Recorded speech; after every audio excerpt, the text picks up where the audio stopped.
Hi guys! Flex ko lang sa inyo yung melon shake na ginawa ko.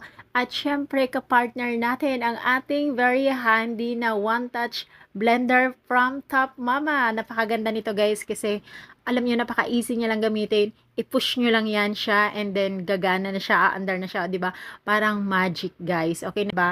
Hindi siya mai-stack basta-basta. And then yung blade, napakatalim niya. Kita nyo naman, durug na durug yung tube ice na na-shoot ko dyan. Napakaganda niya talaga. And then, may ibang takip pa yan. So, ayan, nakikita nyo naman yung consistency ng pagkadurog ng ice. So, napakaganda ng shake natin, 'di ba? So, isinalin ko siya dyan. And then, dahil wala nga akong ice crusher, ay syempre, yung tube ice, nilagay ko sa Ziploc, okay? And then, saka ko siya dinurog, and then, saka ko siya nilagay dun sa aking blender. O, 'di ba? Bongga! So, ayan, may sagot na sa ating kauhawan dahil napakainit. At syempre, sobra yung